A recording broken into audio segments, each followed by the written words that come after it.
El movimiento universitario, además, poseía la virtud de crecer sensiblemente en importancia y en volumen.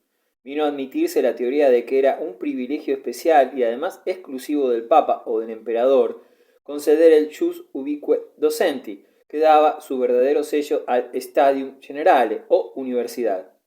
La época de pobreza apostólica fue seguida de otra de pródigas dotaciones. En 1252 Roberto de Sorbonne, capellán de Luis IX, fundó el primero de los 60 colegios que en la Edad Media se organizaron para acoger en París a los estudiantes universitarios.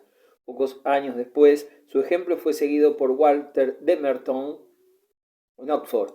El viajero en París puede ver todavía en el margen izquierdo del Sena la calle Fourré, en donde el Dante debió asistir a sus lecciones. Puede todavía entrar en la curiosa pequeña iglesia de Saint-Julien de Pauvres, en donde los primeros maestros de artes de la Universidad de París acostumbraban a celebrar sus reuniones.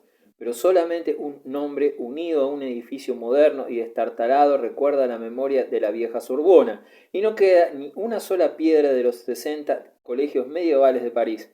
Inglaterra ha sido más afortunada. En las espléndidas fundaciones de colegios en Oxford y en Cambridge conserva un monumento de la munificencia y de la piedad de una época desaparecida. Los monasterios europeos de la Edad Media sufrieron a menudo críticas y reformas. En Occidente las órdenes religiosas se multiplicaban. Los cartujos seguían a Cluny, el cister a los cartujos, Premontré al cister, pero siempre el vivo entusiasmo inicial cedía su lugar al relajamiento y la imperfección. La posible pérdida para la sociedad que traía consigo el forzado celibato de muchos de sus mejores individuos, hombres y mujeres, en cada generación, jamás se puso a discusión en una época que miraba el celibato como la primera y la más dura de las virtudes humanas. Se censuró a determinados monasterios, unas veces por sus escándalos morales, otras como terratenientes opresores y voraces. Desde Rutilo Naciano en el siglo V, nadie discutió el valor de la vida monástica o la consideró como abyecta y degradadora del hombre. La razón es patente. Aparte del refugio que ofrecía a las naturalezas devotas y amigas de la paz, en medio de los vendavales impetuosos de la vida medieval, los monasterios prestaban servicios que ahora han cesado de ser demandados o que pueden obtenerse más eficazmente por otros conductos. En muchos casos el monasterio era un establecimiento misional, otras un banco de depósitos, un albergue para el descanso de los viajeros, una explotación agrícola próspera, un centro de educación y de ciencia, lo mismo que de artes e industrias necesarias para toda gran empresa, un lugar donde se recogían y consignaban las noticias del día, un depósito de manuscritos, un archivo de conocimientos políticos del país y extranjeros, un órgano para poner en cultivo tierras estériles y para llevar la civilización a los territorios bárbaros y paganos. Los servicios prestados por los grandes monasterios alemanes de Fulda y Corbeil o por los monjes cistercienses en España y en el norte de Inglaterra tuvieron carácter de colonización, fueron a la vez misioneros, educadores y terratenientes. La expansión de la vida civilizada en aquellos parajes no se ha debido menos al impulso poderoso y a menudo sin escrúpulos de aquellas comunidades organizadas de gentes abnegadas. Debemos mucho de nuestro conocimiento de los primeros siglos de la Edad Media a las crónicas latinas compiladas por los monjes. Después del principio del siglo XIII, la historiografía escapa de los claustros y los laicos empiezan a escribir en la lengua vernácula acerca de las cosas que han visto y de las personas que han tratado. Poseemos la brillante historia de Villard-Dun de la Cuarta Cruzada, la exquisita vida de San Luis de Joinville y más tarde, las fluidas crónicas de Froissart, el flamenco, y de Villani, el florentino, así como las crónicas del rey Jaime I el Conquistador y de Alfonso X el Sabio, en España. En el siglo XIV, además, podemos profundizar en los anuarios ingleses o en los protocolos judiciales y, a través de ellos, conocer, en amplitud, sin ejemplo, el espíritu auténtico de los litigantes ingleses, en un francés provincial, que era entonces la lengua de los tribunales. Pero el historiar una época que se desarrolla entre las invasiones bárbaras y la aparición de las universidades en la última parte del siglo XII fue principalmente tarea exclusiva de los monjes, puesto que el scriptorium de los monasterios era el único centro tranquilo para dedicarse a la labor literaria, y el escriba monacal la pilastra en que se apoyaba la erudición. Si mucha de esa labor es pobre, deficiente y burda, algunas crónicas eran de estilo vivaz y bien informadas, y, de cuando en cuando, los monasterios produjeron verdaderos historiadores. La posteridad debe reconocer su deuda para con los cenobios medievales, Montecassino y Bobbio, Reichenau y Sangal, Ripoll y Silos, Corbery y Fulda, Bec y Mont-Saint-Michel, Jarrow y más tarde Saint Albans. Mucha de nuestra erudición, no poco de nuestro conocimiento histórico, se basa en la diligencia de los escribas, muchos de ellos anónimos, que se esforzaban en descifrar manuscritos ilegibles a la débil luz del candil en frías celdas, esperando que la labor de su pluma fuese agradable al Señor. Actualmente, Europa se encuentra en una etapa de civilización en la que los monasterios siguen existiendo y cumpliendo una misión, pero se relacionan de modo distinto con los acontecimientos de la época. Ya no se considera que la dotación de una abadía por un príncipe o por un aristócrata sea el camino más corto y sencillo para la salvación de su alma. Ya no acuden las gentes a los conventos en busca de noticias, puesto que tienen la prensa diaria y la radio. Ya no buscan en ellos el descanso y el hospedaje, porque abundan los hoteles y los albergues. La tarea de educación la cumplen las universidades y las escuelas. Es inútil también la función de scriptorium, pues la imprenta multiplica los libros y las bibliotecas los conservan. Tampoco les incumbe la administración de la asistencia caritativa.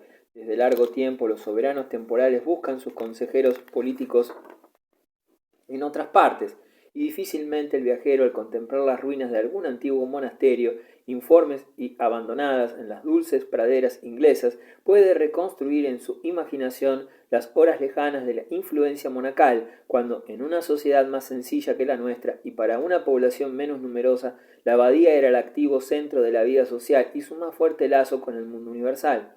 La sociedad moderna aprecia todavía los servicios sociales que gratuitamente prestan los religiosos.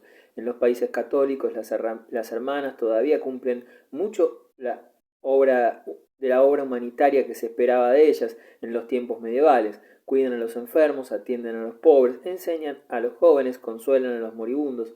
La educación de las niñas se halla en buena parte en sus manos. Lo que tenía de más puro y de mejor del monaquismo medieval persiste en estas mujeres abnegadas. Capítulo 21. Florecimiento municipal. A principios del siglo II, el comercio y la industria de la Europa occidental se habían rehecho de la interrupción ocasionada por los sarracenos, lo suficiente para permitir un desarrollo perceptible de las libertades municipales.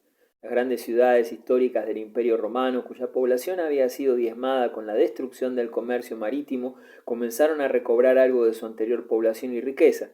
Las aldeas se convirtieron en ciudades amuralladas, los suburbios de mercaderes y de artesanos se extendieron alrededor del castillo o de la ciudadela. En Francia aparecen las Villeneuve-Sabrets-Bastide, en España las equivalentes de Villanueva, Salvatierra, etc. Nombres que denotan tendencia a nuevos conglomerados urbanos que tomaban incremento en todo el país. De este desarrollo se derivaron dos consecuencias de gran importancia. Los comerciantes y artesanos se organizaron en gremios o guildas, comenzaron a reclamar condiciones que les permitieran ganar dinero con seguridad. En términos generales, reclamaron que se les permitiera hacer transacciones en relación con sus propias granjas o con sus impuestos. La firma burgui, que pudieran promulgar sus leyes locales, que se les revelara de servidumbres feudales onerosas, ventilar sus pleitos en sus propios tribunales y en su propio recinto, escoger sus propios funcionarios y que los siervos que residiesen en ellas durante un año y un día dentro de la ciudad o su distrito fuesen considerados como libres. Tal es el conjunto de libertades y privilegios que, con infinitas variantes de detalle y de amplitud, se encuentra consignado en las cartas o fueros de las ciudades en el siglo XII. Es menos importante considerar los medios a través de los cuales tales cartas fueron obtenidas, si como en Laon con luchas revolucionarias o como en Londres mediante una transacción monetaria o bien con una evolución pacífica de crecimiento consentido, que notar el hecho de que de un modo u otro todas las grandes ciudades de Europa y muchas de las pequeñas a fines del siglo XII habían conseguido una situación de especial privilegio. En el extremo de la escala se encontraban repúblicas urbanas como Venecia o Marsella y en grado algo menor Londres. En el otro extremo estaban las pequeñas ciudades de provincia que apenas se habían obtenido el derecho de discutir sus impuestos. El hombre es un animal imitador. Los privilegios concedidos liberalmente a una ciudad fueron pronto reclamados por otras dotadas menos generosamente, y el tercer estado, después que hubo aparecido y que comenzó a organizar sus fuerzas, creció rápidamente en poderío y en influencia. Pequeñas y con poca seguridad, Londres, que era un leviatán entre las ciudades inglesas, apenas si contaba con 20.000 habitantes. Las ciudades medievales en todas partes se fortificaban y se organizaban para la defensa. Pirén, refiriéndose especialmente a los Países Bajos, dice que hasta el fin de la Edad Media, una cantidad que nunca era inferior a los 5/8 del presupuesto comunal era gastada para finalidades relacionadas con el mantenimiento de las murallas en buen estado y con la adquisición de instrumentos de guerra. En Italia, a pesar de que aquel país entonces iba a la cabeza del mundo en la industria y en el comercio internacional, la guerra de una ciudad con otra era casi perpetua. Las ciudades luchaban por los límites de las diócesis y por los derechos feudales, por los derechos de peaje y el mercado, por la extensión de sus poderes sobre el contado, o sea, el territorio circundante, o en relación con los derechos feudales heredados por los nobles dentro de sus recintos. La mera contigüidad era una causa poderosa de fieros y persistentes odios. Si Florencia se ponía de una parte en la disputa era suficiente para que Pisa, Siena y Génova se pusieran de otra. Si Milán entraba en una alianza con otras ciudades, en ningún caso había de hacerlo con Cremona o Pavía, y en tanto que la explotación de Córcega o de Cerdeña era una cuestión abierta entre ellas, Génova y Pisa habían de continuar siendo rivales inveteradas. Por lo tanto, no había que esperar que ningún principio fijo de política decidiera el aislamiento de las ciudades italianas de una parte o de otra en la gran querella entre el pontificado y el imperio. Como Florencia era papal y Huelfa, su vecina, Siena, había de ser naturalmente gibelina o imperial. Si Cremona era gibelina, Crema tenía que ser Huelfa. La querella entre las dos potestades daba ocasión para tomar parte en las discordias civiles de Italia, pero no las originó. Estas enemistades, la vendetta de la concerchería, o sea, el clan itálico, las disputas motivadas por el crecimiento, por la rivalidad comercial, las banderías, resultado de ofensas personales, eran ya frecuentes en Italia antes de que se produjese aquella contienda entre el pontificado y el imperio.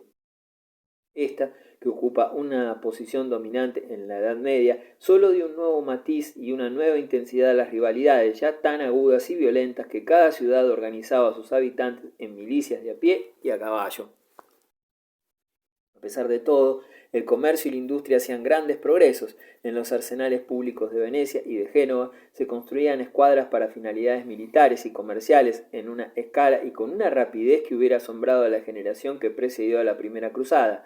Una corriente continua de mercaderes de todos los rincones de la Europa occidental afluían a las 6 ferias de la Champaña, que a mediados del siglo XII se organizaron como los principales centros nórdicos para el intercambio de mercancías y para el saldo de deudas internacionales. La Carta de Saint-Omer en 1127, la primera de una larga serie, señala la prosperidad creciente de las ciudades flamencas, la lana de Inglaterra, los tejidos de Frisia, el fustán de Augsburgo, las sedas de París empezaban a ganar renombre universal. Aunque la ciencia de la economía política estaba en mantillas, los condes de Flandes eran bastante sagaces para comprender el valor de una moneda estabilizada y de un sistema único de pesas y medidas. Gante y Brujas, Colonia y Hamburgo comenzaban a florecer. Lübeck fue fundada en 1143. Los mismos visitantes italianos se sorprendían de la prosperidad y de la importancia de Londres en el reinado de Esteban. El Danubio y el Rin, el Ródano y el Sena establecían la relación comercial del mundo civilizado. Las líneas generales del sistema económico europeo, tal como persistió hasta el descubrimiento de América, quedaron establecidas entonces. La suerte de las ciudades de Europa, que en el siglo XII, gracias a los principios de la espontaneidad y de la libre asociación, hacían tales progresos en las artes de la vida, fue muy diversa. El destino de las circunscripciones inglesas fue incorporándose a un sistema parlamentario nacional que, aunque limitó su independencia, les fue de gran utilidad. En Francia, el movimiento comunal, nacido de modo revolucionario, terminó dentro de la intervención real, pero en Alemania y en Italia faltaba un gobierno central fuerte. Allí no había ningún rey que vigilase ni ningún parlamento que canalizase y dirigiese las múltiples energías de la vida urbana. Como consecuencia de ello, el poder y la autonomía de la ciudad medieval en dichos países obtienen su pleno desarrollo. Las ciudades crecen hasta formar estados independientes, forman alianzas para el comercio y la guerra, y llegan a tener fuerza para infligir al mismo emperador derrotas decisivas. ¿Quién podría decir que la bancarrota del gobierno central fue una desgracia para la humanidad, si se considera la variedad y el esplendor de la vida ciudadana de Italia o las grandes contribuciones de la Liga Hanseática al comercio y a la arquitectura del norte de Alemania?